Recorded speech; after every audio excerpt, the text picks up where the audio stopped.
the realtor came back to us and said, hey, you know what? There's a private island out there. I know you could build over the water. And here's something interesting that happened with that. It was listed as a 9-acre island. The reality is it's a 97-acre island.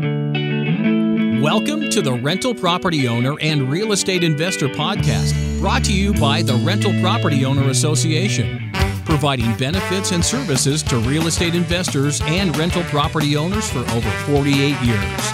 With your host, Brian Hamrick from Hamrick Investment Group. This episode is sponsored by Green Property Management, managing everything from single-family homes to apartment complexes in the West Michigan area. Find out more at greenpropertymgt.com. Hello and welcome to episode 231. My guest today made a lifestyle real estate investment in an asset class that most of us can only dream of. He bought an island. And right now, he's in the process of turning that island into the world's sexiest, off-the-grid, private luxury resort featuring over-the-water villas, Treehouse jungle suites, and the first over-water beach on stilts. You may know Dan Behm from his online blog called Why I Bought an Island. And if you're from the West Michigan area, you may know him as the founder and past CEO and president of the wildly successful tech company OST, or Open Systems Technologies. Dan is also an entrepreneur and investor focusing on residential and commercial real estate, small businesses, and international resorts. He's received many awards over the years, including the Ernst and Young Entrepreneur of the Year award, as well as the West Michigan MSU Business Person of the Year. And today, Dan is going to tell us why he bought this island and how he's approaching it as an investment. Dan, it's great to have you on the show. Yeah, thanks for having me, Brian. Appreciate it. Why don't we learn a little bit about you? I mean, I know that you started a very successful tech company, but what a lot of people don't know is that you also became a real estate investor along the way as well. Why don't you fill us in on how that began? You know, when I was running OST, I was in the technology field for probably 30 years. And what's interesting is I'm not really that much of a tech guy. I just loved working with the people. Interestingly enough, when I retired, I went back to my first love, and that's real estate. And so I started off, doing some residential real estate. I did it both here in West Michigan and in Chicago. And then I started to venture a little bit more into the commercial side of it, which I really enjoyed. But at the same time, I wanted to pursue some dreams that I had, and that was to start a resort in Central America. And so I started off doing a resort called El Castillo, a gorgeous resort in Costa Rica, in Ojachal. And I had so much fun with it that I decided to start Bocas Bali, the resort that you mentioned in your introduction, that we hope is going to be unique to the world and something that we're really excited about. Tell us a little bit about owning and investing in a resort. I mean, first of all, why was this a dream of yours to even own a resort? Most people don't even think about that.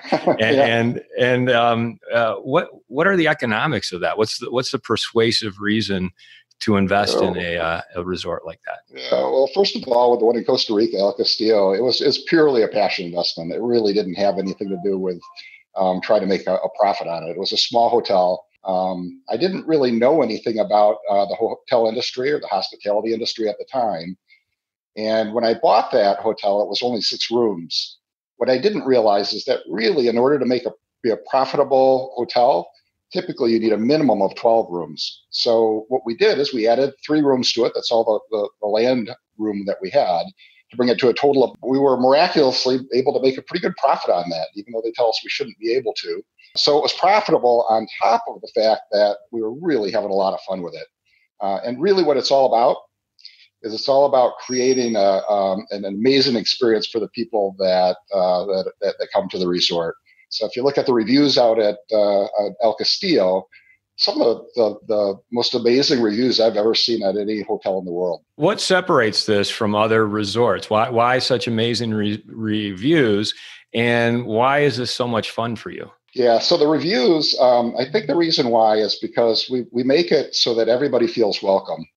And that's something that I kind of carried through from the years at OST of the technology world. We're all about the people and their families. And so we're kind of carrying that same thing over to the resort world. We describe El Castillo as being a place that everyone is welcome. It has it's very exclusive. It's gorgeous and everything. But you know what? If you want to sit out in the pool and have a cocktail, they'll bring it right to you in the pool. If you want to go out have dinner in the evening, you can come out and you can be in your bathing suit soaking wet and walk out and sit down and enjoy the dinner. So you really feel like you're at home, but in a very beautiful setting. And I think that's that combination that really makes it special. In terms of why I would pick to do a resort, I think it has to do with I love to travel. And it's one of those things, when you're a kid and you kind of look out there and you think, oh, you dream of all these different things that you might be able to do someday. That seemed to fulfill a dream for me. We'll be getting into the island that you acquired called Bocas Valley. I want to dig into El Castillo a little bit more. This is in Central America? It's in Central America. It's in Costa Rica. It's in southern Costa Rica. So it's on the Pacific side in a little town called Ojochao. And that particular area is known for, of all things, even though it's away from all the tourist areas, it has some amazing restaurants. And these are, quaint little restaurants that are tucked away. Might be on a little gravel road somewhere, but you go in and it's just magical. And there's lots of outdoor activities to do there. So it's a really interesting place to go for an adventurous traveler that at the same time wants to stay at a very special, luxurious place. Now, it's interesting when you bought the El Castillo Resort that it had 6 rooms. You found upside value by increasing that by 50%. You added 3 rooms, and you kind of touched on the economics of why you need 12 rooms altogether to actually make a profit, but you are making a profit. Can you dig into just the numbers a little bit? Like what kind of income per room do you need and what kind of expenses per room do you typically have in a resort like this? Yeah. So from an economic standpoint, the reason why you need 12 rooms minimum is because of the number of people that you have to have there as workers. At El Castillo, I think the ratio of workers to guests is something like 1-to-1 or even at times 2-to-1. So it makes it for very special treatment. From a dollars and cents standpoint, as you add rooms, you don't necessarily have to increase the number of people that you have on staff. And that's what I mean by talking about increasing the profitability. The other thing that we did at El Castillo is that when we purchased it, it was not really a luxury hotel. And so we spent about 6 months completely remodeling it to get the price point up to the point where we could make a profit on it. And what's interesting as well is that we've been able to make a profit on El Castillo with only 50% occupancy, 50% annual occupancy. That's interesting too. So when you own a resort like this, it sounds like, based on what you just said, one of the upside potentials is to just increase the income per unit. And you did that by adding 3 more units and upgrading the units. And then another way is to increase your occupancy. And even at 50% occupancy, you're running at a profit, which is great. What other ways are there to increase your income when you own a resort of that type? A lot of people that own resorts think about doing things like charging for activities, spa activities, other things that you can sell to the guests and to improve the guest experience. What we found is we like to do all of those things, but we're really doing it for the guest. There really isn't any profit in it. So really the upside that we have has everything to do with that occupancy. And over the next few years, we're learning a lot of things as we're working on Bocas Valley. And we're going to apply some of the things that we learned from each hotel across both of them so that we can increase occupancy overall. So that's a perfect segue into Bocas Valley. Obviously, you bought El Castillo and you enjoyed that process enough to say, okay, what's next? Talk about that process, because it's just buying a luxury resort in Costa Rica is a big leap of just financial faith. To then go and buy an island, that's something most people wouldn't in their wildest dreams even imagine doing. So talk about that thought process of making that transition. Sure. So it was really a crazy thing. We're enjoying so much what we were doing with El Castillo that we said, you know what? let's go out and do something, and let's create something that's unique to the world. We started off looking at different places in the world in addition to Central America. In the end, we thought it would be good to stick with Central America since we already have experience there. And so we literally looked at every country, and we did a ton of research online trying to figure out where's the best place to put this. The deciding factor really had to do with a couple different things. One was we wanted one where we could do something over the water. And the reason why is because there's only about 200 over the water resorts in the entire world. About 55% of those are in the Maldives. So that leaves a very few places for people to go. It's a supply and demand. The other reason why we picked this particular area in Panama, near Bocas del Toro, there's actually a town there called Bocas Town. And Bocas Town is the best way to think about it is maybe think of what it might have been like for Key West back in the 1960s, where you go back in time. And they have all of these old buildings. They're old wooden colonial style buildings. They're extended over the water on stilts. And so at night, it's really magical. You'll sit in there and have maybe dinner or cocktails in one of these old buildings. There's probably 50 hotels and bars in town. And the other thing is that particular area is on a waterway. And so it has 7 major islands. It's called the Bocas del Toro Archipelago. And the transportation is by water taxi. It's these old panga boats driving around. So you'll be sitting there at night and maybe having a cocktail at one of these restaurants and seeing the panga boats zipping by in the water. So it's a very special environment. The idea behind the private island was that it would give a nice contrast between Bocas Town, which is really a lively town. There's a lot going on. There's a lot of young people. There's a mix of young and old. There's always live music. Whereas when we come out to our private island, where we have the overwater resort, there's more tranquility. And so we thought the combination of those two together would be very special. And we know that a lot of people would like to, and especially honeymooners, would like to try an over-the-water resort. They've all seen pictures of them, right? But it's something that's there are very few of them in the world. So how do you find an island to buy? Are there island brokers out there? I mean, how did you even know this one was for sale? It's funny that you asked that because, you see that show Island Hunters. Mm-hmm. So they wanted me to be on that. They really pushed hard for it. We didn't have time at the time and we didn't do it. Actually, what we did is we started looking in that area. We saw that they were allowing over the water building in that particular area. And so was there a big for sale sign on this island? I mean, how did you know that you could buy it? We actually, it was pointed out to us by a realtor. We've talked about building over the water. We were looking at one particular piece of land first. We absolutely loved it. It was an island, but it wasn't a private island. That deal fell through. The realtor came back to us and said, hey, you know what? There's a private island out there, and I know you could build over the water. And here's something interesting that happened with that. It was listed as a 9-acre island. The reality is it's a 97-acre island. It's a mangrove. And so there's 9 acres of dry land. But what's interesting to us is there's 3.1 miles of shoreline. So we want to build over the water. We can build over that entire shoreline.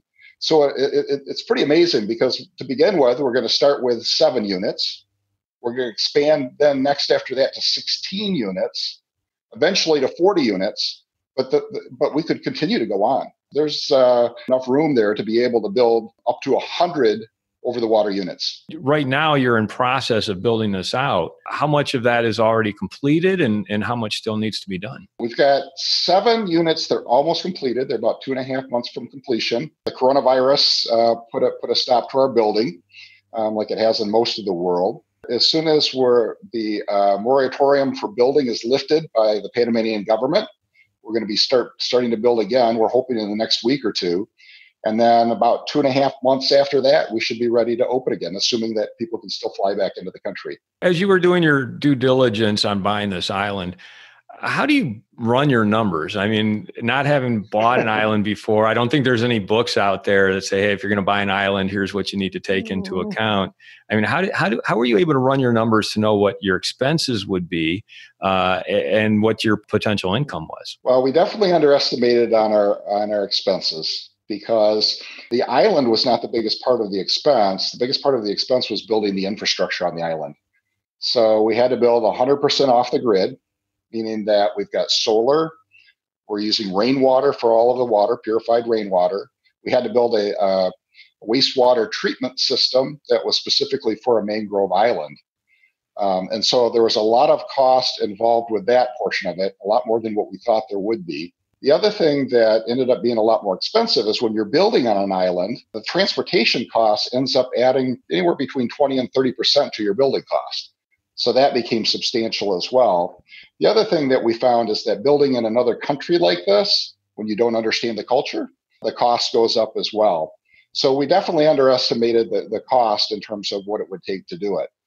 From an economic standpoint, in terms of looking at the income, the nice thing about it only having 200 over-the-water resorts in the world is that the amount that they charge for these resorts is very high. So that's on the positive end. And then remember a little while ago, Brian, we were talking about the room numbers. And we talked about, you really need 12 to make it work. Well, the nice thing about this is because it was a brand new project, I could actually go out there and say, okay, put it in a spreadsheet. Let's just keep crunching numbers until we come up with the optimal profit. And that's what I was able to do. So I looked at it. I looked at an overall cost. And what's interesting is that to begin with, we were probably looking at 12 to 20 units. But as the cost of the infrastructure went up, we said, you know what, we're really going to need to do more units in order to get the profit that we're looking for. So that's the process that we went through in terms of determining profitability. Interestingly enough, it's going to be an extremely profitable venture and a whole lot of fun at the same time. When people think about something like this, you think about the profitability, but if you're not passionate about it and you don't love what you're doing with it, then I would advise against it. In this particular case, we're actually working with people from all over the world. The person that designed a lot of the architecture is a guy named Andreas Brunnes. Andreas in Cosmopolitan magazine last spring came out with the top sexiest hotels in the entire world. And you can imagine how beautiful these hotels were.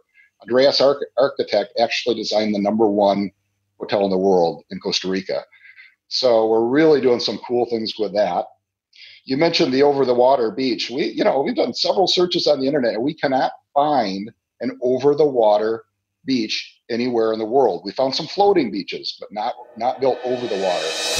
I'd like to take a moment to tell you about Green Property Management. Not only do they manage everything from single-family homes to apartment complexes in the West Michigan area, they also manage my entire portfolio. So I can tell you from personal experience that their unique flat fee management style is worth a closer look. If you feel that your property isn't operating to its fullest potential, then Green Property Management can help you take a holistic approach that will save you money, eliminate your headaches, and increase your net income. And if you're a property manager interested in applying Green Property Management's model, give them a call at 1-866-95-GREEN or visit them on the web at greenpropertymgt.com. An over-the-water beach, explain to our listeners what that might look like. Yeah. So we're going to be building it this year. And it's interesting. In the blog, we've had a lot of responses back to say, how do we do this? How do we drain it? How do we make sure it looks more like a beach? So if you can envision a large deck, only it's going to be, Andreas designed it, so it's got a lot of curbs in it with sand on it. So when you walk on it, you're going to be walking off from a boardwalk. You're going to be walking onto the beach. It's going to feel just like you're walking onto a real beach. You're going to feel solid. You walk on, your toes are in the sand. And we're also going to add a lot of items on the beach to make it feel more like you're on an actual beach. So example, palm trees, benches, and we'll have a little tiki bar and all the kinds of things. And then what it'll do is the beach will actually gradually move down towards the water so that you can dive in and go swimming with ladders to climb back onto the beach. We think it's going to be so unique and so interesting looking that we think we'll probably be on the front page of a lot of travel magazines around the world. How large is this beach above water then? Yeah, it's just one large beach. Think of it as being, it's probably about 120 foot long in a curve and probably about 20 foot wide But then in the middle, as it goes out to where the water is, it extends out further yet and it starts to go dip down closer to the water. Envision that big deck with sand on it. Okay, but a significant amount of sand, right? And then underneath it, it'll have some gravel. It'll have holes at the bottom so that everything drains out properly, so that the sand is nice like you're walking onto a regular beach. We think it's going to be really unique. We think people will love it. We think it'll feel, when you're sitting on it, we think it'll feel just like being on the beach. The water there is crystal clear. So it'll be really nice to walk down and go swimming, actually better than a beach in many ways. And the reason you have to do it that way, is it because you need to preserve the integrity of the island and the mangroves? Yes, absolutely. You know, we actually did take a look at building a man-made beach. The concern is really about exactly what you're talking about. We're very conscious of the environmental impacts that we have. As a matter of fact, we've done 2 or 3 environmental impact studies already. And that was an interesting process as well. The Panamanian government actually sent people out to spend the night on our island, and they actually went through and tracked all of the different species of flora and fauna, both on the island, and then looked in the water and kept track of what they found there as well. Even the placement of the villas themselves, we can't even be within the shadow of coral. We've been very, very careful to preserve the island and the water. There's a lot of coral around the island. It's great for snorkeling, and we want to make sure that we keep it as we found it. And that's part of the beauty of the island to begin with, right? And so we want to make sure that it's preserved for all the years to come. Yeah, and I want to dig a little bit more into the idea that this island is completely off the grid. You described the components of that, but I'd love to know more information about that, because how many people have a completely off the grid island, or even property for that matter? Yeah, it's kind of unusual because quite often, even on an island, you'll have some kind of access to power, or you're going to have access to some or possibly water from a mainland somewhere. We're just far enough off. We're about 10 to 15 minute boat ride, just far enough away that we can't do that. So we had to build everything from scratch, and I had no experience whatsoever in that area. So we talked to several engineers, especially, let's talk about the power first of all. And to begin with, we looked at solar and we said, man, we don't even know if we can afford this. The price came in at like $1.2 million just for the solar alone. And for a small resort like that, so we did a lot of research. In the end, we had multiple studies done by multiple engineers. In the end, we came up with a solution that we think is really cool. We're going to be using primarily solar, also have a diesel generator as a backup. Surprisingly, we had to build this power house in the middle of the jungle there to house all of this stuff. And then we took all of the solar panels to begin with. We put 150 of those on the staff house, and we'll be adding more as time goes by. The water is an interesting story too, because we looked at it and said, okay, what is the best way to get water? And we didn't know. We thought, well, we'll probably just desalinate and use water from the ocean. Well, it turns out that that's quite expensive to do. And as we dug into it further, we found out that people in the area, the majority of them were using rainwater and purifying it with a UV system.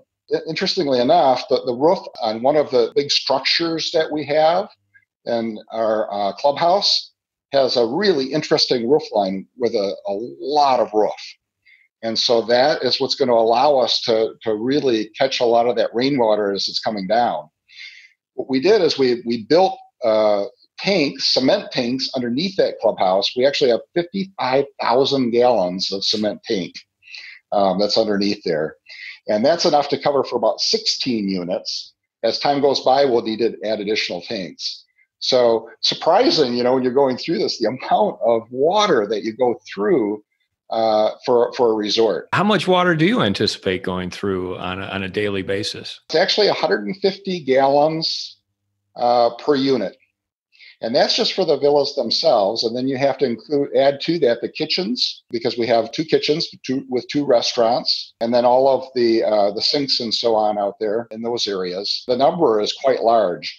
I think the number we came up with in terms of the number of days that we could support with 55,000 gallons was something like 28 days without rain. But we need a backup to that too, right? Because we can't have a resort that runs out of water. And so we found that there are streams on the mainland that do continue, even during a drought, they continue to run. And we could actually pay enough. It's expensive, but we could pay enough to be able to have enough delivered in one day that will last for one day. And what about guests who would come and want to bring their laptop and access the internet? Are you able to provide that as well? Absolutely. And that's one of the biggest things for resorts. People don't want to go today unless they get good, solid internet, and they want it to be fast. And if you're on a private island, they really don't want the excuse, hey, we're on a private island, we can't get it. They need to have it. And so that was a high priority for us. We actually ended up putting a large tower on the island, and we do have high-speed internet there. As a matter of fact, we actually put different repeaters along the boardwalk. We actually, the whole resort is serviced by a 10-foot wide boardwalk, about a half mile of it so far.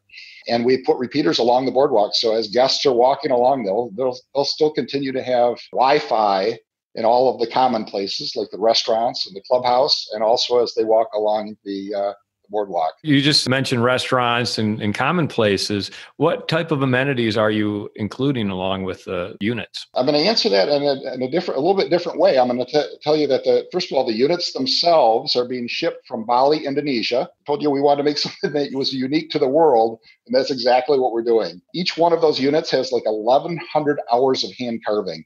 People will ask me, well, why in the world are you going from Bali, Indonesia? Are you saving money? No, we're not saving money, because we shipped halfway around the world. What we're doing is getting incredible carving. So that's one of the things that we're doing. Each one of those villas will have its own pool, its own swimming pool. In addition to that, we have a restaurant that's going to be over the water called the Elephant House. It is a spectacular building that has been brought in from Indonesia. It's about 100 years old, has huge beams, and we put it right over top of the water. That will be a very special place where we'll serve our dinners. We plan to have lighting that'll go shine out into the water at night, so you can watch fish as you're eating. And then in addition to that, another Andreas designed structure is the clubhouse. The clubhouse has its own large freshwater pool, which is pretty spectacular. I can't wait for people to be able to see it. We actually brought in the green quartz from India for the pool, and then black lava stone from Indonesia. It's really a beautiful piece.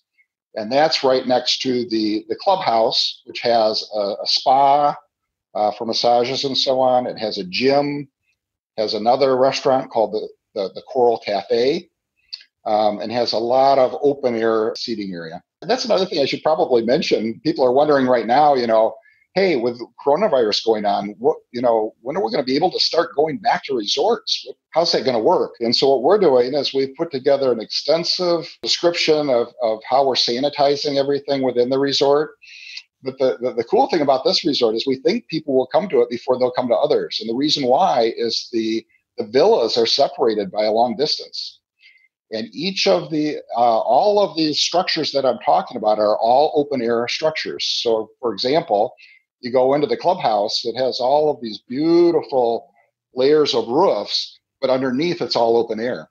And they're so large, in fact, that people will be able to social distance within there. The same thing goes for the restaurant and then seen in the villas. We think we could be one of those first places that people will come back to, because they'll be able to practice social distancing and still be able to go on vacation. So I want to go back and talk about some of the environmental and engineering challenges that you've faced in building out this island. I mean, it really sounds like you haven't spared any expense to make this completely off the grid, have these intricate carvings on the units themselves that you're shipping in. Where were you able to compromise on cost to save money? And where did you put your foot down and say, nope, we're going to spend the money to get it right? I think this goes with my personality, but we didn't compromise anywhere.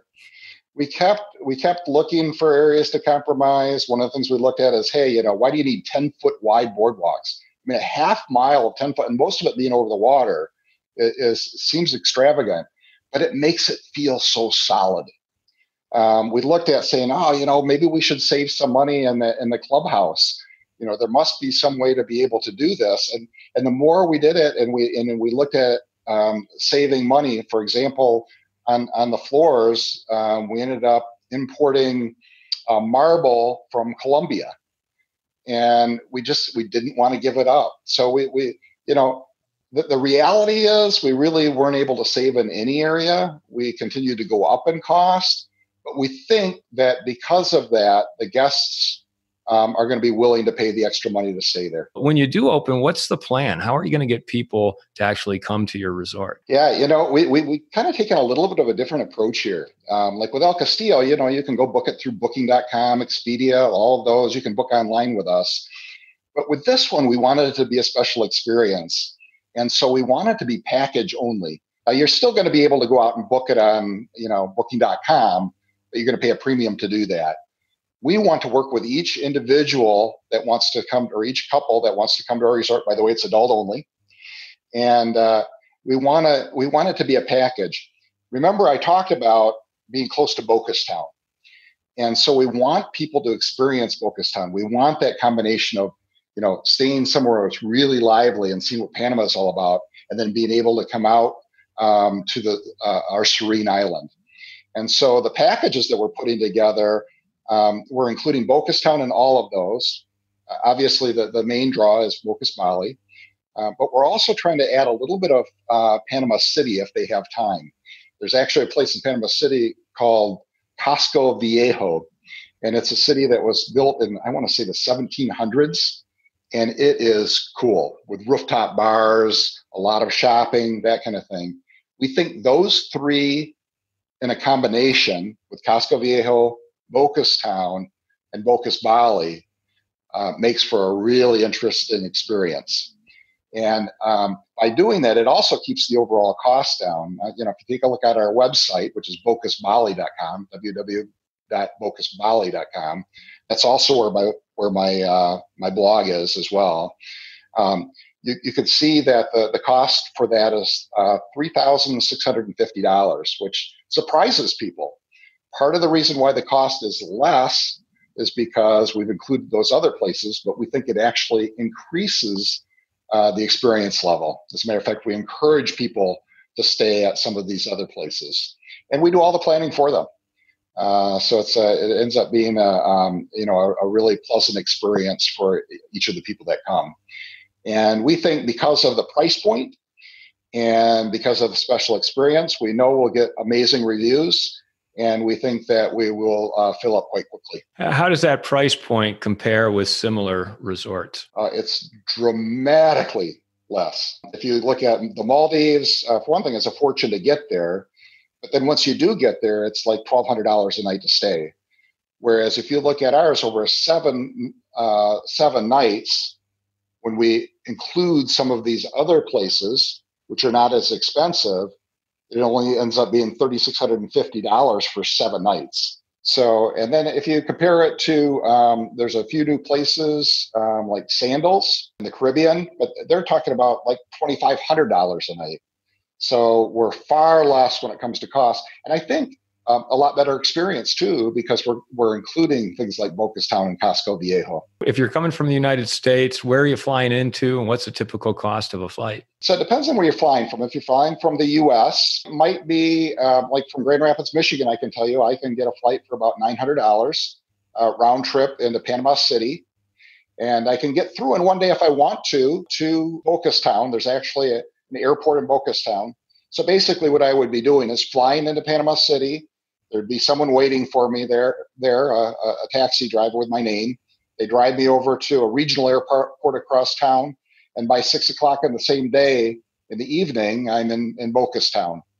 And we're only about a 10 to 15 minute boat ride from there. If you choose to stay in Panama City, either on the way there or on the way back, that's another option as well. You don't have to go between those two airports. You can go to the hotel in between, spend a night, and then go over to the other airport. But it makes it relatively easy, and that's part of why we want the package as well. We want to make it super simple for people, so they don't have to think about a thing. When they arrive, we have somebody waiting for them. We drive them over to either the other airport or a hotel, whichever they're going to.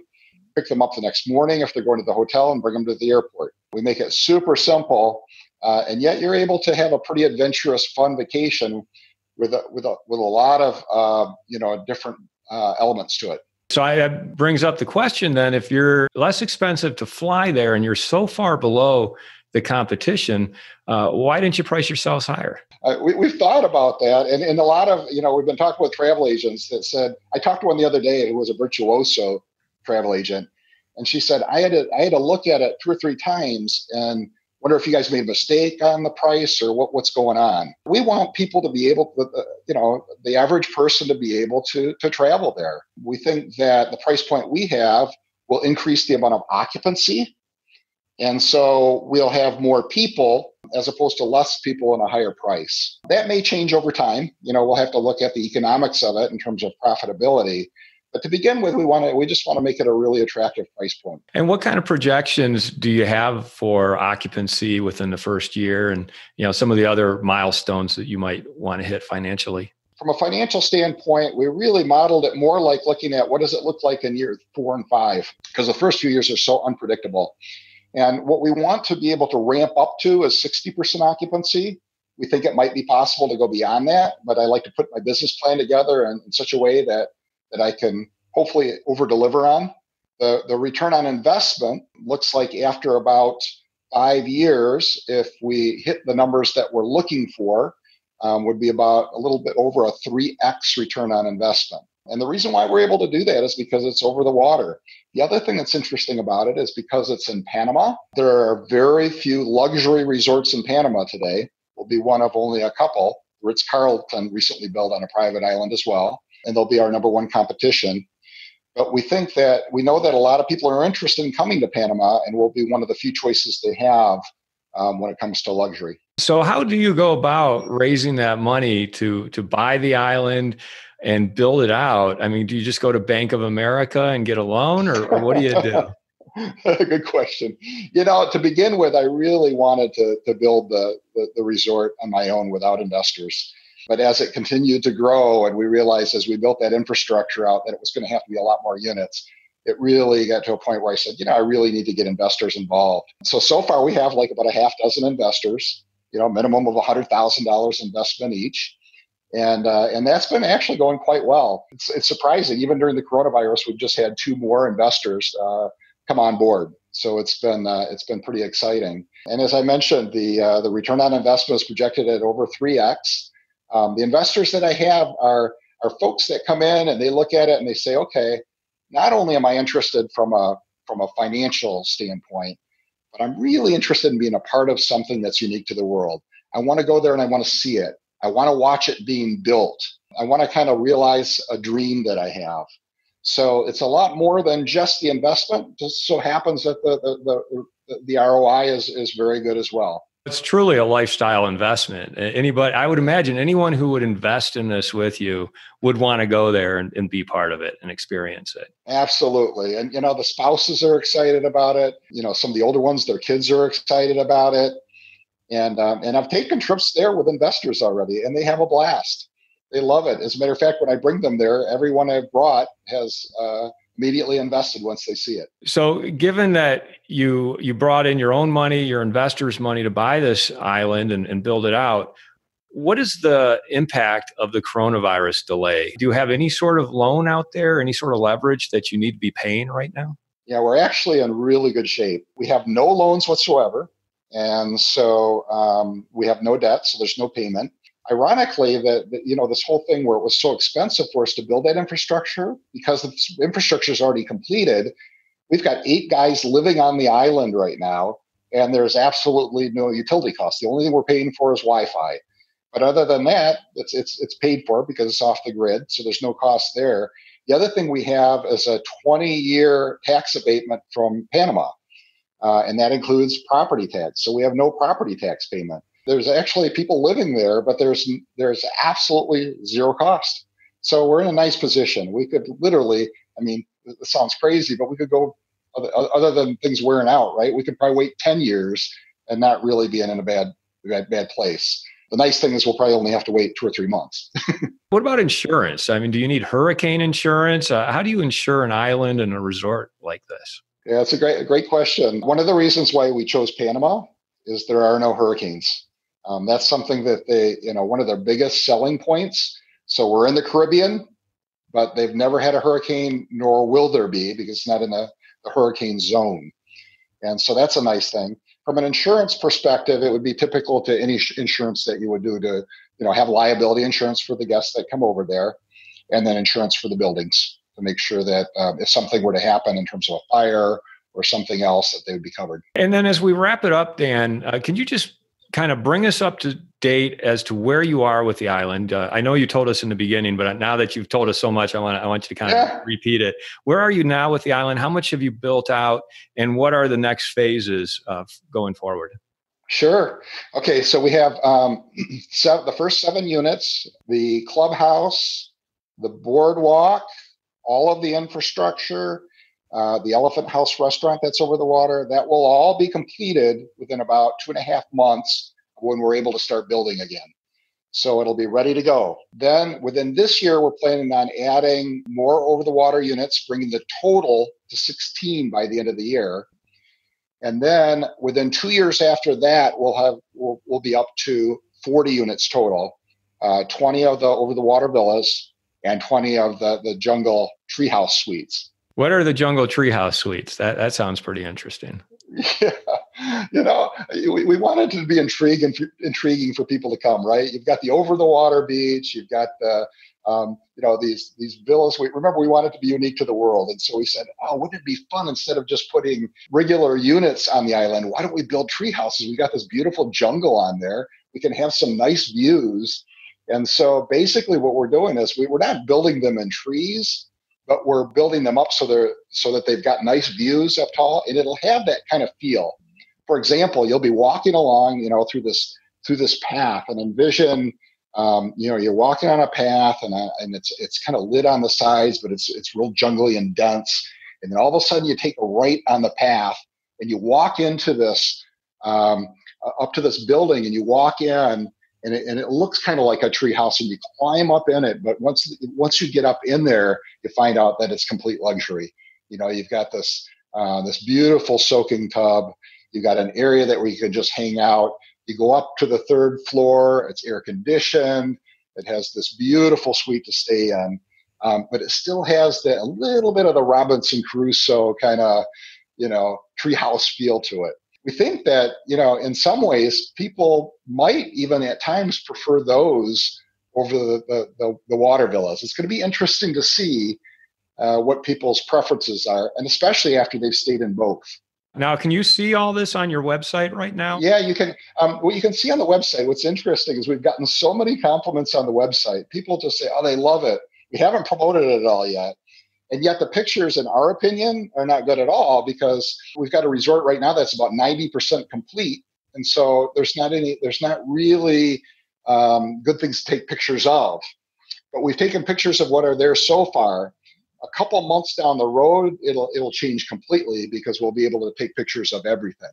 But it does give you a pretty good idea of what it looks like. And it's at www.bocasbali.com. It's BOCASBALI.com. You had this dream to buy an island and build it out. Obviously, there's always challenges along the way, coronavirus being one of them. How has that dream been for you so far? Has it been everything you wanted, or is there still more you need to do? Well, I'll tell you that, probably the first 6 months were great. The last year to probably 14, 16 months of building was brutal. We literally had 70 people on the island at one time working, an average of 50 for the last year, 50 people out there working at one time. All of these people from around the world working on it, 9 different native languages, people involved in it. So it ended up being way more work than I would have anticipated. The nice thing is we're kind of past that now, and it's starting to feel really good again and fun. I'll tell you that middle part was difficult. I'll tell you that moving forward, it's starting to feel like exactly what I dreamed about. And what do you think is going to be next? Maybe buy a small country or a continent? I think I'll just stick with this one. This is going to be my dream. And after that, it's going to be simple stuff. Well, Dan, thanks so much for sharing with our listeners this adventure, this island adventure that you've taken upon yourself. It's been really interesting listening to how it all came together, the process you're going through, the business plan that you have to make it successful. Thank you so much for sharing that with us. Well, thanks so much for having me, Brian. I really appreciate it. It was fun. I want to thank everybody for listening to this episode. I'm your host, Brian Hamrick from Hamrick Investment Group, and you can find out more about me by going to higinvestor.com. That's higinvestor.com. And you can also ask questions and join us on Facebook by going to RPOA, Rental Property Owner and Real Estate Investor Podcast. This episode was sponsored by Green Property Management, managing everything from single-family homes to apartment complexes in the West Michigan area. Find out more at greenpropertymgt.com. You've been listening to the Rental Property Owner and Real Estate Investor Podcast, brought to you by the Rental Property Owner Association. You can find out more at rpoaonline.org. If you enjoyed this podcast, please go to iTunes to subscribe, rate, and review.